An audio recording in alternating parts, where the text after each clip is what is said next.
Microsoft wanted to buy Bungie, Sega, and a lot more. Unless you've been living under a rock, you probably know that Microsoft and Xbox, for that matter, are in court trying to justify their $70 billion acquisition of Activision. Now, part of that process is both companies, or I should say Microsoft and Sony and a bunch of others, submit a whole bunch of documents to the court and they review it to see if it's anti-competitive and everything else. The fun part about this is that you learn a lot, and I mean a lot, about the inner workings and things that have been going on inside of an org, and in this time around, it's specific to Xbox. And coming out today, thanks to being spotted by The Verge, is that Microsoft wanted to buy Sega, Bungie, and a couple other companies that they had been keeping their eye on. This is pretty big news because we have been hearing rumors about Microsoft looking at buying Sega, but let's just dive into the official details here. So what you are looking at is an email, and this is a pretty formal internal process here that we are looking at, from Phil Spencer being sent to Amy Hood and also Satya Nadella, and there's a bunch of other people copied on it to try to bring them into the fold about the strategy. But Amy Hood is the CFO of Microsoft, and obviously Satya Nadella is the CEO. And Phil Spencer writes in his subject line, "Request for strategy approval, Sega." He says, "I am writing to request strategy approval to approach Sega Sammy regarding a potential acquisition of their Sega game studios. For context, Bill and I have reviewed the business case for acquiring Sega and are both supportive. We believe that Sega has built a well-balanced portfolio of games across segments with global geographic appeal and will help us accelerate Xbox Game Pass both on and off the console. Please find the attached memo and bullets below for additional details on our strategy prioritizing our next acquisition target, a brief overview of Sega's gaming portfolio, and the value drivers for the potential acquisition. As for the Sega game studios are owned by Sega Sammy, a publicly traded Japanese company. We have called out a few details and the complexity memo. Sega's gaming has represented roughly half of Sega Sammy's revenue and operating income, or about roughly $900 million of revenue and roughly 60 to 90 million of operating income in the Sega Sammy's last 3 fiscal years. The team is coordinating closely with CELA on next steps if we are to receive SA, which is likely approval or strategy approval. Please let me know if you have any questions or concerns or would like us schedule time to discuss live. Thanks, Phil." And he says, "Prioritizing acquisition targets. To help inform our strategic acquisition targets, we have identified top priorities in segments for geographical combination of Xbox and order, PC in North America and Europe, mobile in North America and Europe, console and PC in APAC." And then he goes on to some other details. That is a lot. So that is the official request internally from Phil Spencer to the leadership team, sometimes known as the SLT or senior leadership team, to get approval to go after and try to acquire Sega. Sega was rumored for a long time that Microsoft was in talks with them. Obviously this didn't pan out. We don't know if Microsoft formally approved this, but clearly there were a lot of people who were well aware of what is going on and that Microsoft wants to at least try to acquire Sega. Obviously that did not happen. They went to Activision for reasons we don't quite know yet why this hasn't been approved or didn't work out.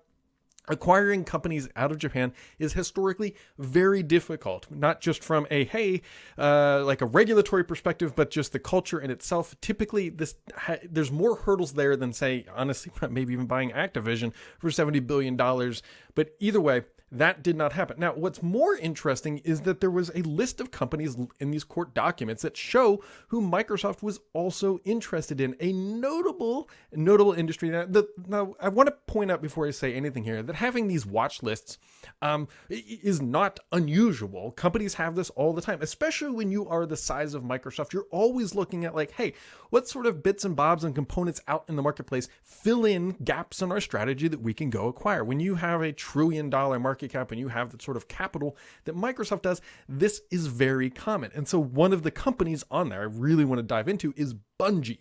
Now, we all know what's happened with Bungie. Bungie got snatched up by Sony and is now part of that portfolio. Of course, it kind of depends to when this timeline was happening, right? Bungie has done pretty darn well for itself Destiny, although it's gotten a lot of user feedback, not necessarily in the positive direction the past couple of weeks and months, Destiny has done very well, right? They did a good job of sort of minting that live services branding, and someone's going to come and say they're not the first to do live services. Okay, you are correct, but they were the first that, in my opinion, at least in recent history, that has done it very well from the type of narrative that Bungie has created.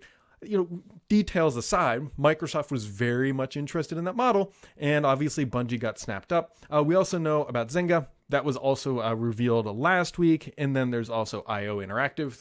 They believe what they make Hitman. And then there's a couple others on there that are floating around. This isn't unusual.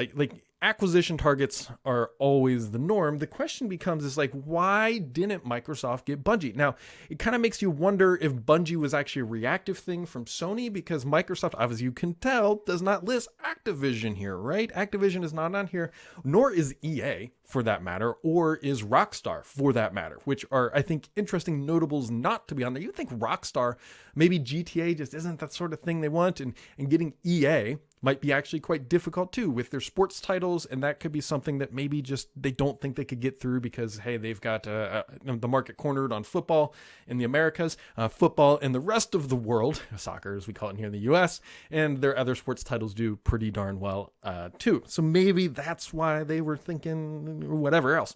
But Sega's a super interesting one because Sega has a lot of good IP. It's not a perfect analogy here, but comparing it to a quasi-Nintendo, if you will, right? Nintendo has Mario, Sega has Sonic, and they've got some other good IPs in their portfolio. And Microsoft was very clearly thinking they might be able to capitalize upon that, but of course, they ended up going to the Activision route. And that's how we end back up here with Phil's long memo. And this is a very formal document. Do not be thinking that this is something he just wrote out on his cell phone and then just shipped it off. Phil, nope, this is based on how everybody's copied, how it's approached. This is the process that Microsoft has established, at least based on this documentation, that when you want to go acquire a company, this is the process flow approval.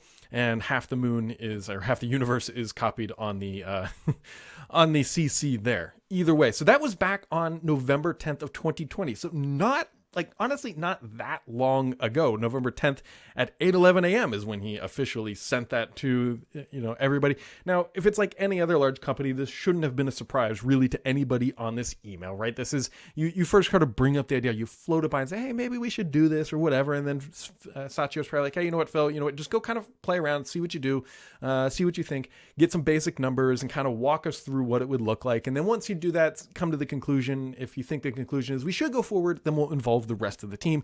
And that is my belief of what this email is that involvement of the rest of the team from within inside the Xbox game studio. There you go. So Microsoft was not in court today. They will be back in court on Tuesday and Wednesday of this week. Depending on when you watch this, they might be in court already, or it may have already been done.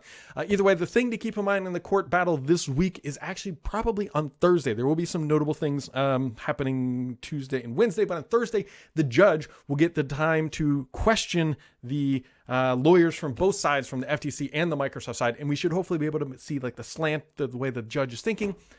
But we'll find out. That's 2 long days of testimony ahead. And so, as always, if you want to stay updated on everything happening with FTC, Microsoft / Xbox, make sure to keep it subscribed here, because the only BS on this channel is me.